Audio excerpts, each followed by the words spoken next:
in a book. இன்னைக்கு நம்ம பார்க்க போற ரெசிபி பரோட்டாக்கு பர்ஃபெக்டான ரெஸ்டாரண்ட் ஸ்டைல் சால்னா தாங்க. என்னதான் பரோட்டா நம்ம சூப்பராக செஞ்சாலும் அதுக்கு பர்ஃபெக்டான சைட் டிஷ் இல்லைன்னா சாப்பிட்ட மாதிரியே இருக்காதுங்க.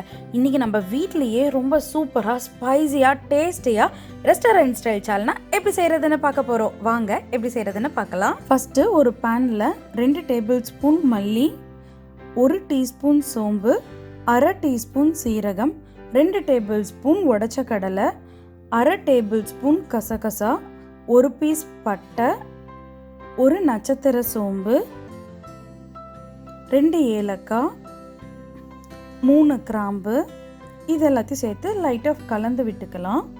அடுத்து 3 காஞ்ச மிளகாய், இது சேர்த்து நல்லா வறுத்து விட்டுக்கோங்க. இது கொஞ்சம் லைட்டாக வாசம் வர வரைக்கும் நல்லா வறுத்து விட்டுக்கணும். கலர் மாறாத அளவுக்கு லோ ஃப்ளேமில் வச்சு நம்ம வறுத்து விட்டுக்கலாம். இப்போ இது நல்லா வறுபட்டுருச்சு. இது நம்ம தனியாக எடுத்து வச்சுக்கலாம். அடுத்து ஒரு பேனில் கொஞ்சமாக எண்ணெய் சேர்த்துக்கலாம். எண்ணெய் நல்லா சூடானதுக்கப்புறமா ஒரு 8 பல் பூண்டு, 1 பீஸ் இஞ்சி, 6-7 சின்ன வெங்காயம், இது எல்லாத்தையும் சேர்த்து நல்லா வதக்கி விட்டுக்கலாம். வெங்காயம் கொஞ்சம் நல்லா சாஃப்ட் ஆகிற வரைக்கும் நல்லா வதக்கி விட்டுக்கலாம். இப்போ வெங்காயம் நல்லா வதங்கிடுச்சு. இது கூட 1/2 தக்காளி சேர்த்து நல்லா வதக்கிக்கலாம். வெங்காயம் தக்காளிலாம் நல்லா சாஃப்டாக வதங்கிடுச்சு. இப்போ இது கூட ஒரு 3/4 கப் தேங்காய் சேர்த்து நல்லா வதக்கி விட்டுக்கலாம்.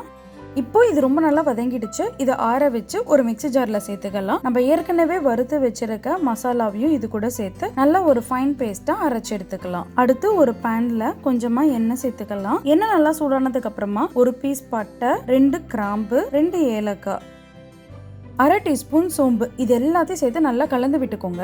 நல்லா கலந்து அந்த வாசம் வந்ததுக்கு அப்புறமா ஒரு பெரிய வெங்காயத்தை நல்லா ஃபைனாக ஸ்லைஸ் பண்ணி இது கூட சேர்த்துக்கோங்க. இது நல்லா வதங்கணும்.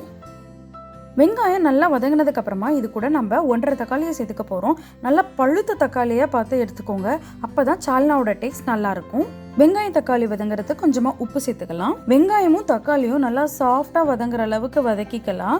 நல்லா வதங்கி அந்த எண்ணெய் நல்லா பிரிஞ்சு வந்ததுக்கு அப்புறமா 1 டேபிள் ஸ்பூன் மிளகாய் தூள் நம்ம சேர்த்திக்க போகிறோம். நான் 1 டேபிள் ஸ்பூன் சேர்த்திருக்கேன். இது மீடியமான காரம் வரும். உங்களுக்கு இன்னும் கொஞ்சம் காரம் வேணும் அப்படின்னா உங்களோட மிளகாய் தூளோட காரத்துக்கு ஏற்ற மாதிரி நீங்கள் சேர்த்துக்கோங்க. இது ஒரு முறை நல்லா வதக்கி விட்டுட்டு நம்ம அரைச்சி வச்சிருக்க பேஸ்ட்டை இது கூட சேர்த்து ஒரு தடவை நல்லா கலந்து விட்டுக்கலாம்.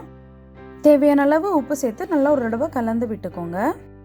சால்னாவோட ஃப்ளேவருக்காக கொஞ்சமாக கொத்தமல்லி இலை, கொஞ்சமாக புதினா இலை சேர்த்துக்கலாம். அடுத்து 1/4 டீஸ்பூன் மஞ்சத்தூள். மஞ்சத்தூள் கம்மியாக சேர்த்துக்கோங்க. நிறையா சேர்த்துக்கிட்டிங்கன்னா அந்த சால்னாவோட கலர் வராது. இப்போ இது நல்லா ஒரு தடவை கலந்து விட்டுக்கோங்க. நம்ம சால்னாவில் சேர்த்திருக்க மசாலாலாம் நல்லா பச்சை வாசம் போகிற வரைக்கும் இதை நல்லா குக் பண்ணிக்கலாம். சால்னா ரொம்ப நல்லா குக் ஆகி நம்ம ஊற்றிருக்க எண்ணெயெல்லாம் பிரிஞ்சு வெளியே வந்துருச்சு.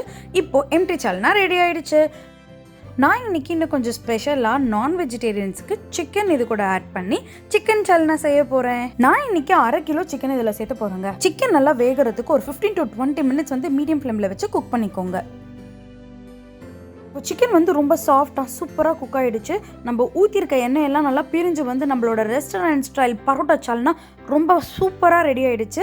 இது சப்பாத்தி, நான், பரோட்டா எல்லாத்துக்கும் ஒரு பர்ஃபெக்டான காம்பினேஷனாக இருக்கும். நாங்கள் எங்கள் சேனலில் ஏற்கனவே சாஃப்டாக லேயராக ரொம்ப சூப்பர் ஈஸியாக பரோட்டா வீட்லேயே எப்படி செய்கிறதுன்னு நாங்கள் வீடியோ போஸ்ட் பண்ணியிருக்கோம். அதோட லிங்க் டிஸ்கிரிப்ஷன் பாக்ஸில் இருக்குது. கண்டிப்பாக இந்த பரோட்டாவும் சால்னாவும் ட்ரை பண்ணி பார்த்துட்டு எங்களுக்கு கமெண்ட் பண்ணுங்கள். உங்களுக்கு இந்த ரெசிபி பிடிச்சிருந்ததுன்னா லைக் பண்ணுங்கள். எங்கள் ரெசிபி உங்கள் ஃப்ரெண்ட்ஸ் அண்ட் ஃபேமிலியோட ஷேர் பண்ணுங்க.